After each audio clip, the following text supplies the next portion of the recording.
This is Bhagavad Leela, 10th Canto Nectar, Chapter 16. Krsna chastises the serpent Kalia. Text 1. Shukamuni said, Bhagavan Sri Krishna, seeing that the Yamuna river had been contaminated by the black snake Kalia, desired to purify the river, and thus Krishna banished Kalia from the Yamuna. This chapter describes Sri Krishna's pastime of subduing the serpent Kalia and giving pleasure and becoming pleased with the prayers of the Nagapatnis, the wives of Kalia, snake wives, and banishing Kalia and his family. King Parikshit inquired, O learned sage Shukamuni, please explain to me how Krishna chastised the serpent Kalia within the unfathomable waters of the Yamuna. And how was it that Kalia had been living there for so many ages? O Brahman, the unlimited personality of Godhead freely acts according to his own desires. Who could be satiated when hearing the nectar of the magnanimous pastimes Krishna performed as a coward boy in Vrindavan? The phrase in this verse, Gopal Udara Charitam, means the magnanimous Udar pastimes of Krishna the cowherd boy, Gopal. However, the word go in Gopal, Gopalodara Charitam, in this second pada, verse 3, the word go can also refer to the indriya, the senses of the devotee. The word Gopal then means that person who nourishes and satisfies the senses of the devotees. The word Udar, as in Damodar, means giving happiness. Putting it together, the phrase in verse 3, Gopal Udara Charitam,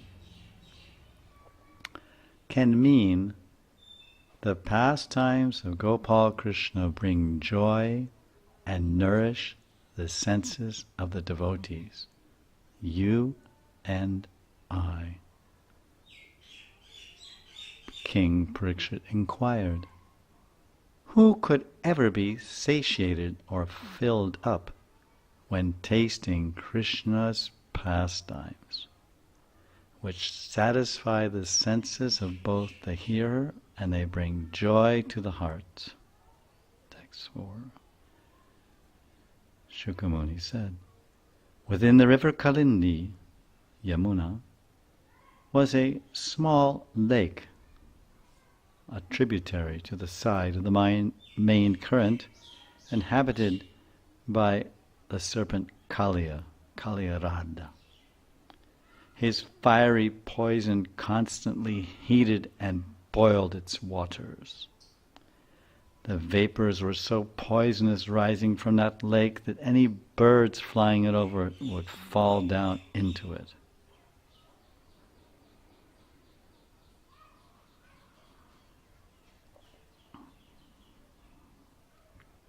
Harivamsh says that Kalia's lake was about 8 miles wide, situated apart from the main current, something like an inlet.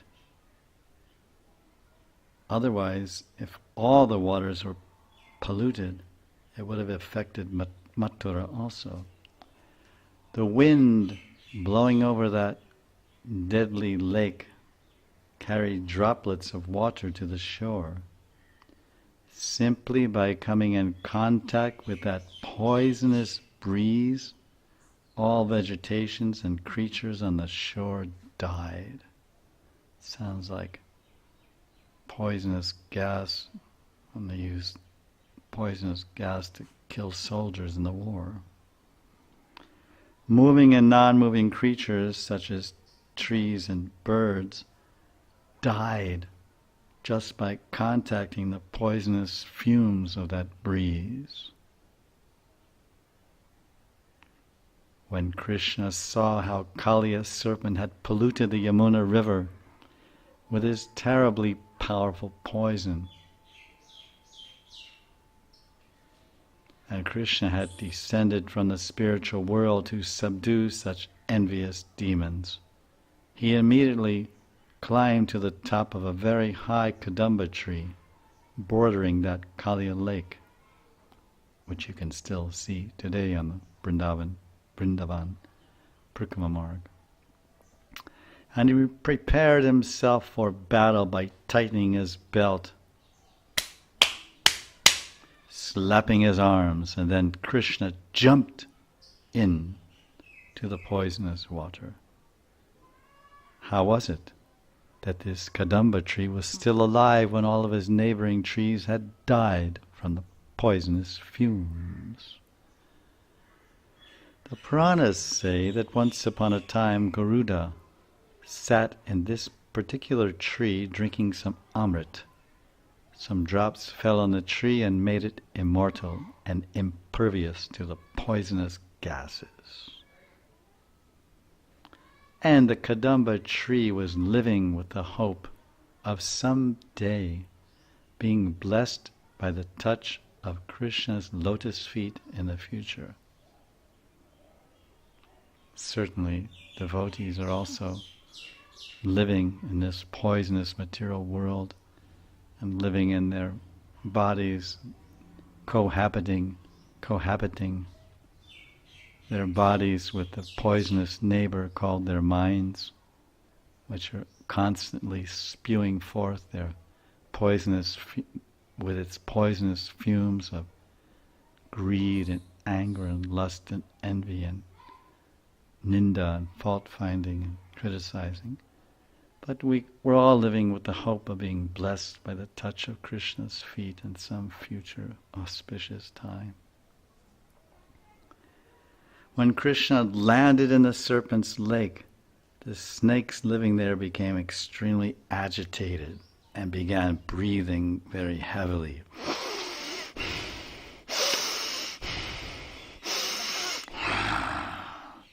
The force of Krishna's entrance into the Yamuna lake caused the water to overflow on all sides, and poisonous, fearsome waves flooded the surrounding lands beside the Yamuna for a distance of 600 feet. This is not at all amazing, however, for the Supreme Lord possesses unlimited power. Ananta balasya kim tat. Vishwanath Chakravarti's Tika. The force of Krishna jumping from the tree into the Yamuna created huge waves, which were 400 hands high. That means 50 feet high, and flooding all directions. Those fearful poisonous waves were colored reddish yellow due to the poison of the agitated snakes. That's really polluted water. The water was red and yellow, filled with poison. Demoniac snakes, Kalia and his family. It was very thick poison, kashaya. Krishna began sporting in Kalia's lake like a lordly elephant. Swirling his mighty arms, Krishna made the water resound in various ways, in musical ways, I would assume. When Kalia heard these sounds, he understood that someone was trespassing in his lake. The serpent could not tolerate this, and immediately came forward to meet the challenger. Tika. Krishna played in the water by swimming and producing wonderful musical sounds simply by splashing the water with his hands and arms. This is called Jal Manduk Sangeet. It's one of the 64 arts that the gopis also know very well. Kalavati Radha. Kalavati Radha and Kalaniti Sham. They're expert dancers, singers, and musicians. Kalavati Radha, Kalaniti Sham. As Krishna churned the water with his mighty arms, a thunderous roaring sound arose in that lake. Upon hearing these sounds, Kalia concluded there must be some trespasser in his lake. Kalia's snake could not bear this, so he immediately came forward. Kalia saw that Sri Krishna, who wore yellow silken garments, was very delicate. Krishna's attractive body shining like a glowing white cloud. Krishna's chest was bearing the beautiful mark of Srivats. Gopal's face was smiling beautifully, and Krishna's feet resembled the whirl of a lotus flower. Krishna was playing fearlessly in the water. Despite Krishna's beautifully wondrous appearance, the envious Kalia furiously bit Krishna on the chest and then completely enwrapped him in his coils. Although the verse describes that Krishna was so incomparably beautiful and attractive, but to the enraged Kalia he appeared just the opposite. When the members of the cowherd community, who had accepted Krishna as their dearmost friend, Tatpriya Saka, when they saw Krishna wrapped and enveloped in the snake's coils and motionless, they became greatly disturbed. The Brijbasis had offered everything to Krishna, their selves, families, wealth, wives, and all pleasures. Seeing Krishna in the clutches of the Kalia serpent, their intelligence became deranged by grief, lamentation, and fear, and they all collapsed, fell down on the ground. Some of the cowherd men and farmers were tending the grains in the fields nearby. They quickly ran there. The cows, bulls, and female calves, in great distress, called out piteously to Krishna, "Moo, moo, moo, moo."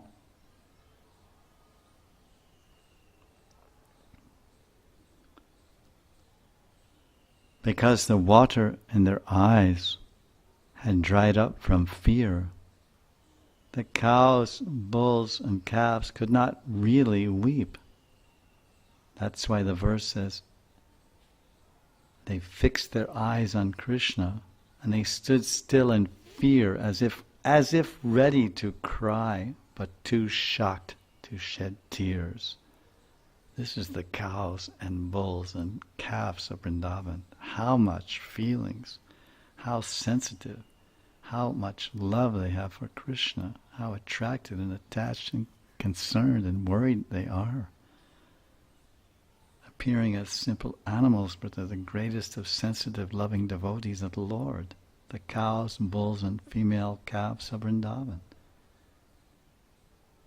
They're crying out piteously to the Lord, calling out, staring at their beloved Lord Gopal, and shocked, amazed, and stunned. Suddenly in Vrindavan area there arose all three types of fearful omens in the earth, in the sky, and in the bodies of living creatures. Such omens, they announce imminent danger. What were those omens?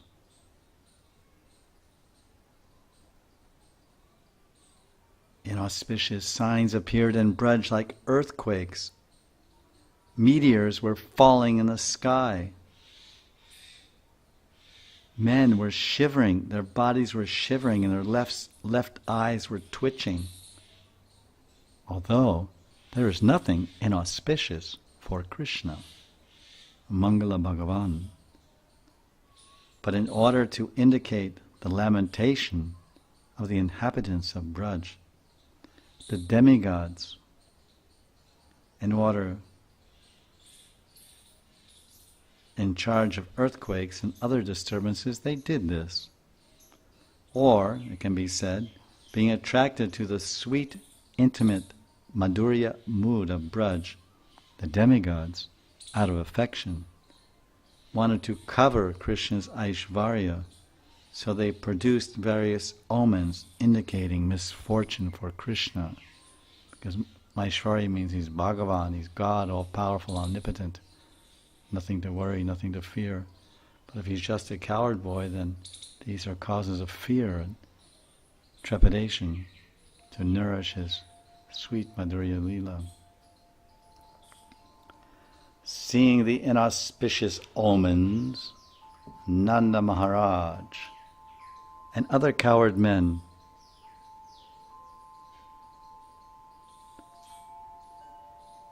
were fearful, for they knew that Krishna had gone to herd the cows that day without his elder brother Balaram, because it was Balaram's birthday. Because the Brijbasis had dedicated their minds to Krishna, accepting Lala as their very life, they were completely unaware of Krishna's great power and opulence. Thus the Brijbasis concluded that these inauspicious omens indicated that Krishna had met with death. And they were overwhelmed with grief, lamentation, and fear. All the inhabitants of Vrindavan, children, women, elderly persons, they thought of Krishna just as a cow thinks of her helpless young calf. And thus these poor suffering people rushed out of the village, intent upon finding their Krishna.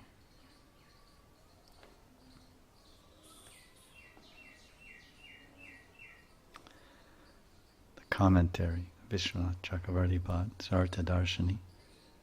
Observing these inauspicious omens, the Brijbasis thought Krishna had died.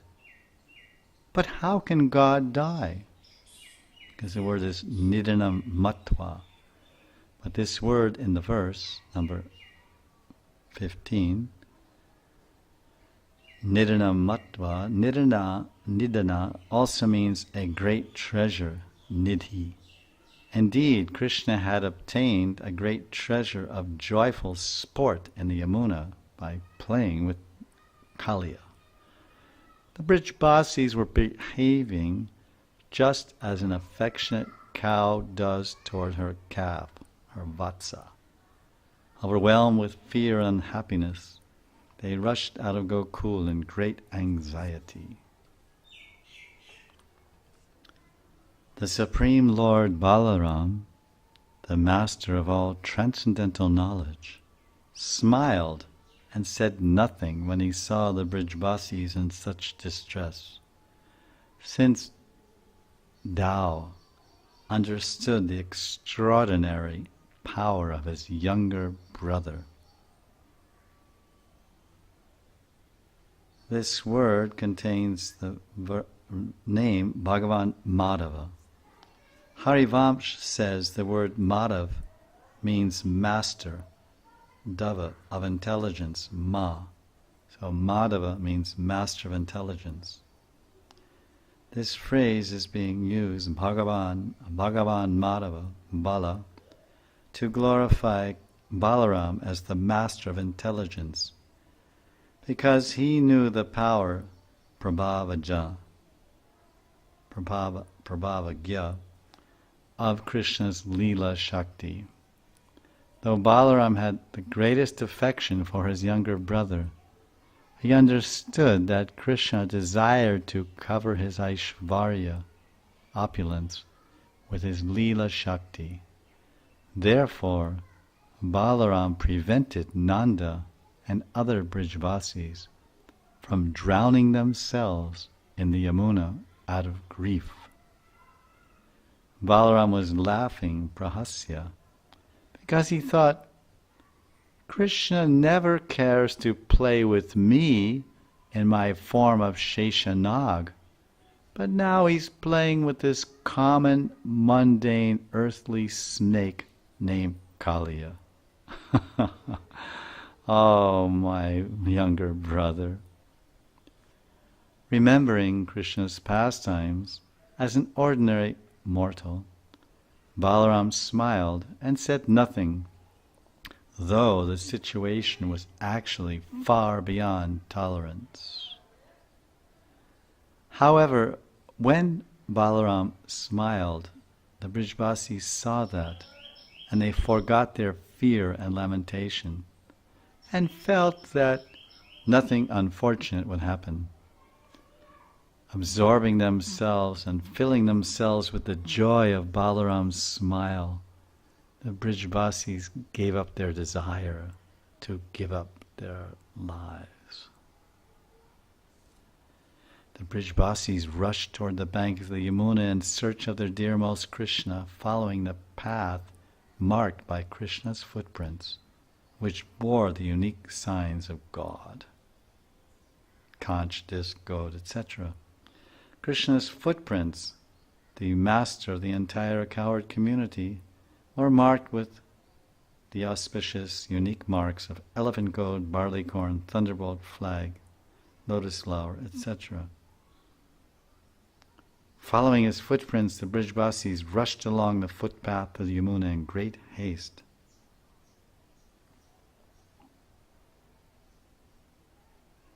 The Brijvasis, they ignored the hoofprints of the cows and exclusively followed the footprints of Krishna. So there's some metaphor, Vishwanath says, that this is like the discerning and discriminating yogi who follows the path of the Vedas to attain the highest truth while rejecting all illusory appearances of truth. As the Brijvasis hurried along the path to the bank of the Yamuna, they saw from the distance Krishna was in the lake, motionless, within the coils of the black serpent. They further saw that the cowherd boys were lying unconscious, and the animals were standing on all sides crying out for Krishna. Seeing all this, the residents of Vrindavan were overwhelmed with anguish and confusion. This verse depicts the grief of the Gopas and Gopis.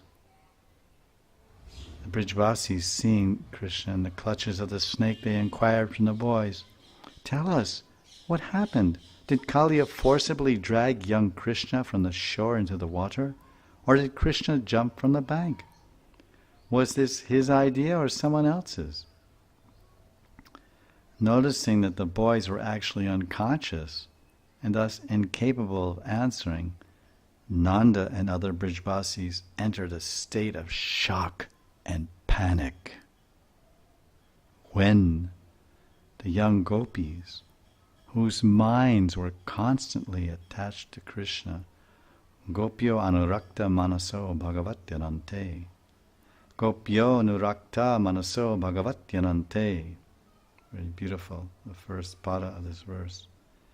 Gopyo narakta manaso bhagavatyanante tatso ridasmita viloka gira smarantya graste ahina priyatame Vrishaduka tapta shunyam priya vyati ritam tadrichus trilokam.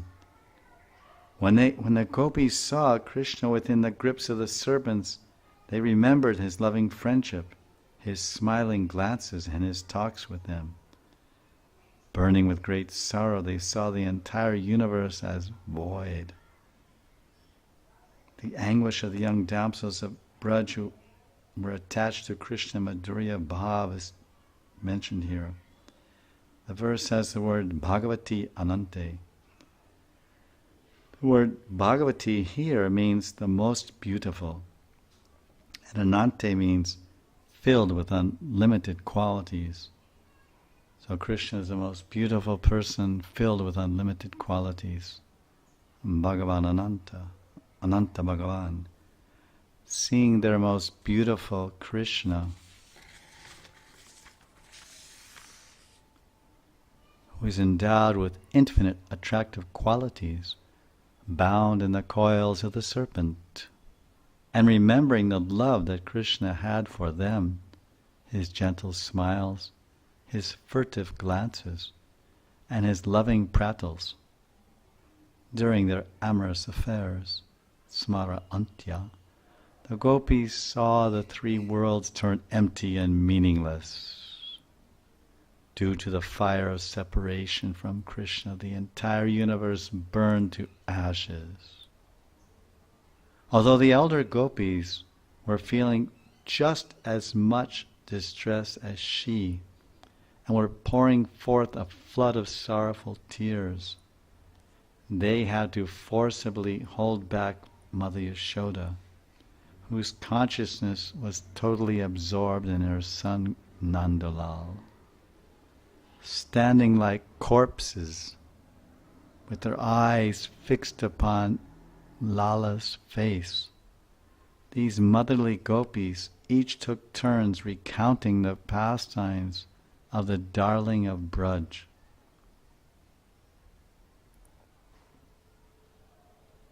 Tasta Brajapriya Kata Katayantya Brajapriya. The darling of Braj is Brajapriya Krishna. The previous verse described the anguish and distress of the gopis in Madhurya Bhav. This verse describes the anguish and unhappiness of the elderly gopis in Vatsalya Bhav, motherly affection, parental love. Yashoda was being torn apart upon seeing her son enwrapped in the serpent's coils. Then Yashoda entered the same state that her son appeared to be in and almost fainted. When Yashoda tried to jump in the Yamuna to save her son, the elderly gopis forcibly held her back with their arms. Then they affectionately wiped the sweat and tears from Yashoda's anguished face. To revive Mother Yashoda from her trance and swoon, the elderly gopis loudly recited stories about her Yashoda Dulal, her darling, Brajapriya. The elderly gopis drowned everyone in the waves from the rivers of their lamentation. Everyone became paralyzed like corpses, seeing Krishna in the coils of Kalia. Lord Balaram then saw that Nanda Maharaj and other coward men, who had dedicated their very lives to Krishna, were beginning to enter the poisonous lake of the serpent. Balaram fully knew Krishna's actual power, therefore he restrained them. He physically held Nanda and the others to keep them from jumping into the river while saying, "Listen, Pita, Gargacharya said that you will be saved from all obstacles by this son of yours. Remember this, Don't you think Krishna will be released from this danger? Just be patient. If all you coward men jump in the river and drown, then who will maintain and raise Krishna when he comes back to the shore, after freeing himself from that monster? Not only that, you will be neglecting Garga's order to take care of the boy as well. This was the reasoning of Balaram.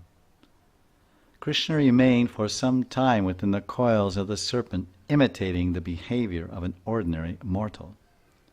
But when Krishna understood that the women, children, and other Brijbasis of his village Gokul were in acute distress because of their love for him, their only shelter and goal in life, Krishna immediately arose from the bonds of the Kalia serpent and broke loose. Seeing that the Brijbasis had no other goal or shelter, and fully understanding their sorrow, Krishna spoke to Kalia after remaining gripped in his coils for 1 muhurta, 48 minutes. Krishna said, "Listen, Kalia, you have shown me enough of your strength. Now I will show you a little of my prowess, though I am just a cowherd boy." Then Krishna broke free from the snake and stood up straight, powerful, proud, and victorious. Vijay Krishna. As Krishna expanded his body, the coils of the serpent Kalia were tormented. So he released the Lord. In great anger, the serpent then raised his hoods high and stood still, staring at Krishna, breathing heavily.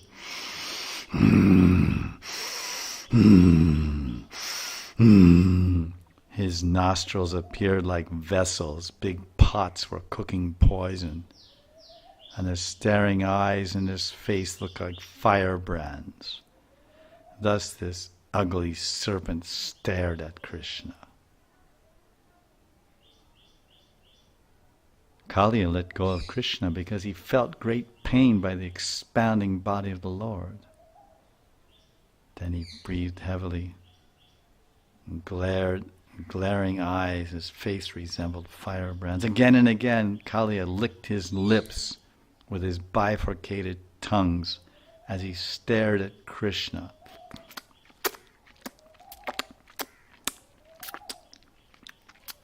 With a glance full of terrible poisonous fire, a fiery poisonous glance. But Krishna playfully circled around Kalia just as Garuda would play with a snake. In response, Kalia also moved about, looking for an opportunity to bite Krishna. Krishna moved around Kalia with such agility that Kalia, though continuously searching this way and that for an opportunity, failed in his attempts to bite the Lord. To avoid Kalia, Krishna continually moved in the opposite direction as the serpent. Having severely depleted the serpent's strength with his relentless circling, Sri Krishna, the origin of everything, pushed down Kalia's raised shoulders and mounted his broad serpentine hoods. Thus Krishna, the original master of all fine arts, began to dance, his lotus feet deeply reddened by the touch of the numerous jewels upon the serpents' heads. Many rubies were on his heads, reflecting on the bottom of Krishna's feet.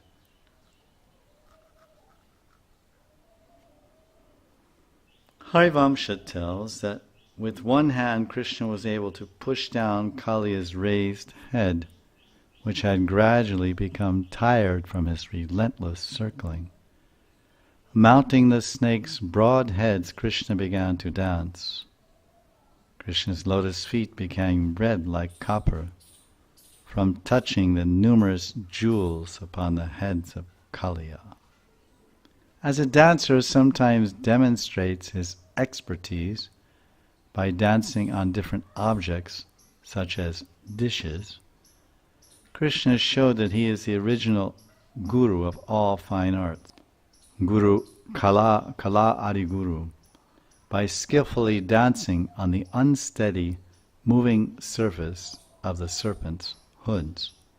In addition, Krishna's remarkable display of dancing skill was performed to please all the young damsels of Braj, who at this stage in a relationship were seriously falling in love with Krishna. In other words, as young boys often do in front of their girlfriends when their love is just budding, Krishna was showing off.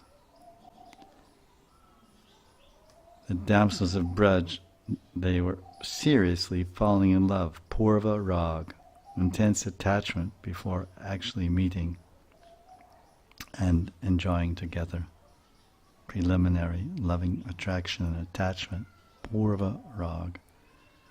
Seeing Krishna's dancing, his servants in the heavenly planets, Gandharvas, Siddhas, sages, Charanas, and wives of the demigods, Devavadva, immediately came to Braj.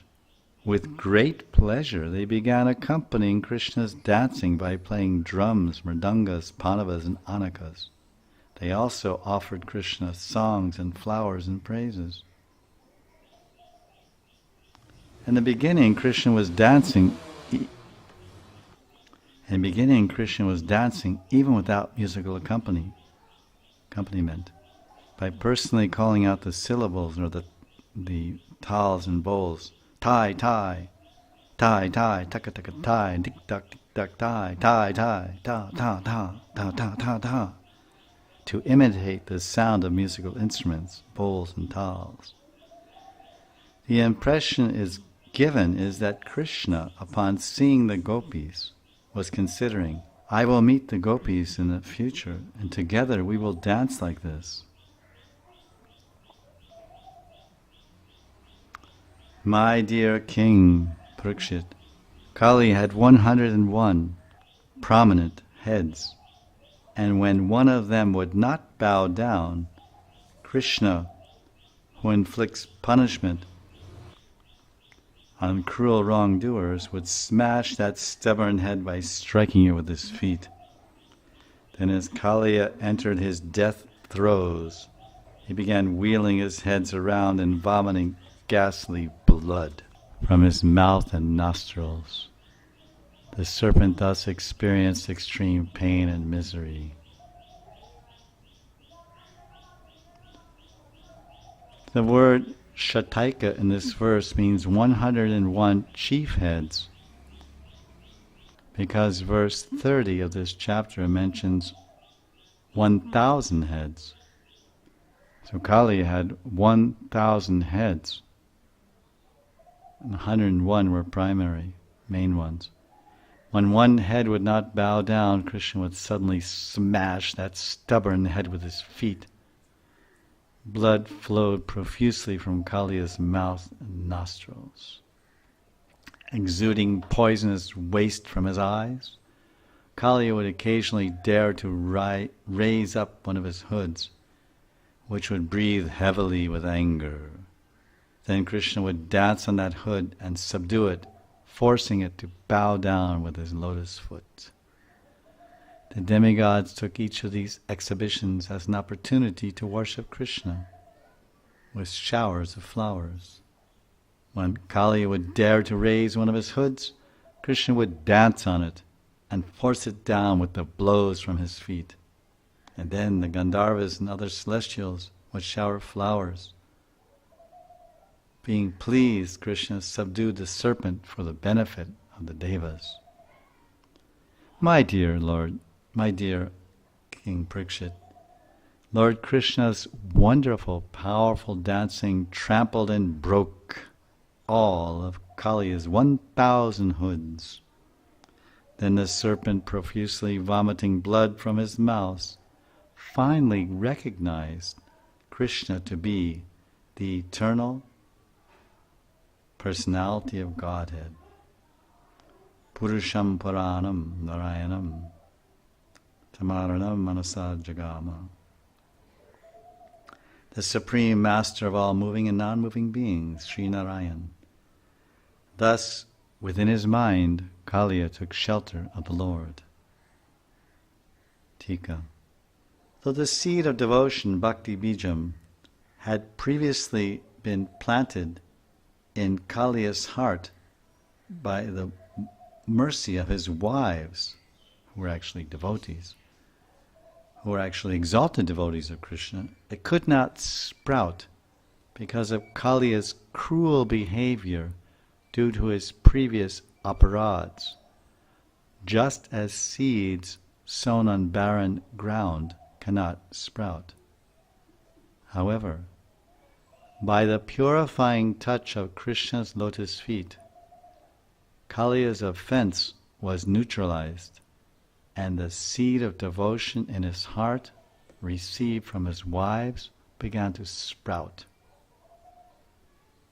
Kalia remembered or realized that he was now fighting an opponent who was thousands of times stronger than his arch-rival Garud. And therefore, this person must be Narayan, the Supreme Lord. Kalia thought, this is the person my wives had previously described as being approachable by bhakti. Taking the position of my guru, he has placed his feet on my head. Then, by displaying his extraordinary power, he made me realize what a fool I am to think that I am God. Now I will take shelter of him. Purusham Puranam Narayanam Tam Aranam Manasa Jagama. So this is the guru-disciple relationship. By the mercy of his wives who were devotees, they implanted the seed of bhakti, bhakti bijam, in his heart, which comes either from Krishna or from the devotee, or both. So the initial guru was the wives, the Nagapatnis, Jaya Radhe, Jaya Krishna, Jaya Nagapatni Gan. There's a song there, all glories to the wives of the Brahmins, Yagyapatnis and Nagapatnis, and all glories to the wives of the snake king Kalia. So, but that seed of bhakti, bhakti bijam, couldn't fructify or manifest as devotion to the Lord because of his aparads and offenses. But then the Lord accepted Kalia as his disciple and put his merciful feet on his head, which neutralized all the aparads and contamination and purified the disciple Kalia. And all the bad things came out of his mind and heart and body. And then he understood, yes, I'm not God, I'm not the supreme enjoyer and controller, but Krishna is. Now I will surrender to him. Guru Pada Shraya, Krishna Sharanam, Sri Krishna Sharanam Mama. When Kalia's wives saw how their husband, the serpent, had become so fatigued from the excessive weight of Krishna, who carries the entire universe in his abdomen, and how their husband Kalia's umbrella-like hoods had been shattered by the striking of Krishna's heels, they felt great distress, compassion for their loving husband. With their clothing, ornaments, and hair scattered in disarray, they approached Sri Krishna.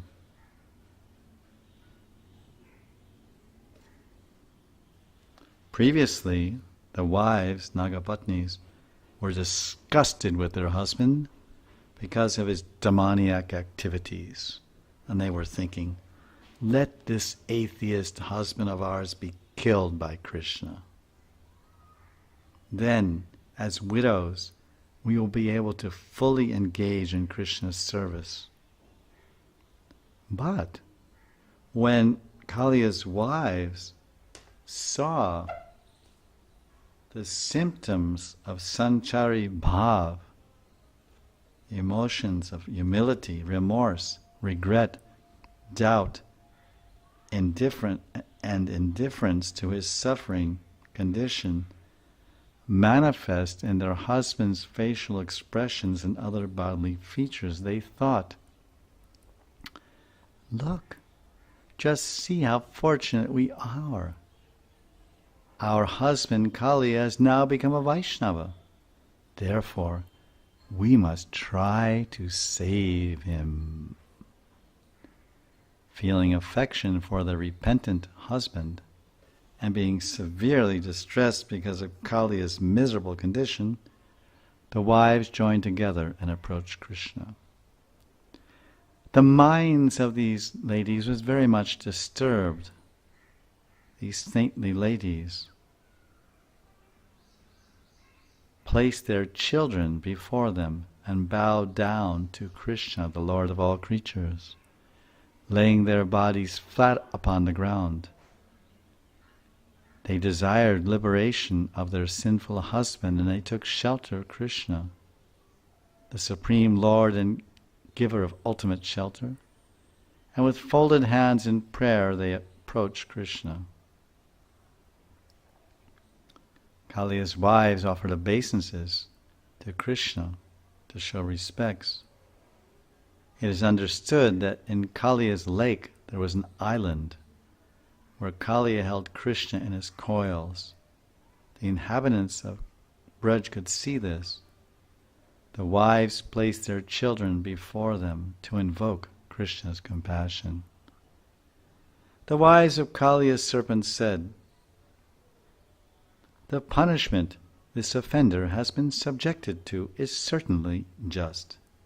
After all, you have incarnated within this world to curb down envious and cruel persons. You are so impartial that you look equally upon your enemies and your own sons. For when you impose a punishment on a living being, you know it to be for his ultimate benefit." Commentary by Vishwanath Sartadarshini. The Nagapatnis began praising Krishna by first approving of his punishment in order to appease Krishna's anger. The Nagapatnis prayed, "One must certainly bear the responsibility of his wicked deeds in the form of violence to the innocent and devoted. Krishna, you protect the good and punish the wicked without any partiality. You look equally, tulya dristi, upon your enemies and your own sons. Although Hiranyakashipu was your enemy, you protected his son Prahlad. Yet you killed Narak Asura, even though he was your own son, produced from Bhumi when you became Varaha. You do not harbor any animosity while punishing the wicked, because you know it will bring the ultimate benefit.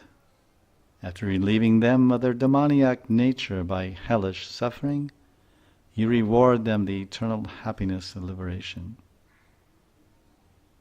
Yagapatnis go on. "What you have done, my Lord, is actually mercy for us, since the punishment you give to the wicked certainly drives away all their contamination. Indeed, this conditioned soul, our husband, is so sinful that he has assumed the body of a snake. Your anger toward him is obviously understood as your mercy. Due to the grievous sins, our husband attained the body of a snake and displayed anger and other bad qualities.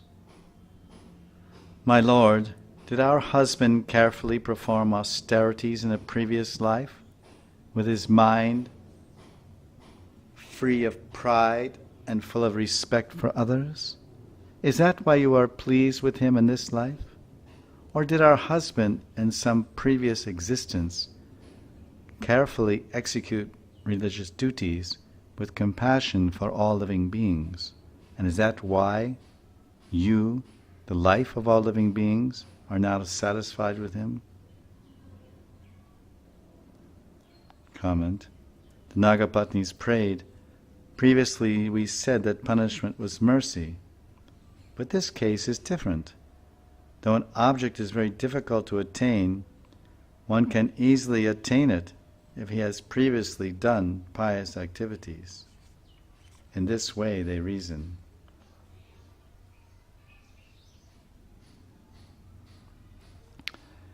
Thus concludes part 1 of chapter 16.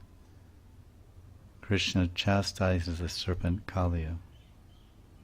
Part 2 will carry on from verse 35 on to the end of the chapter.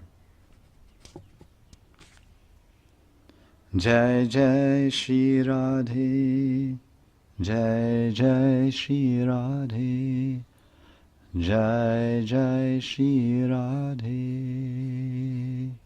Shanti.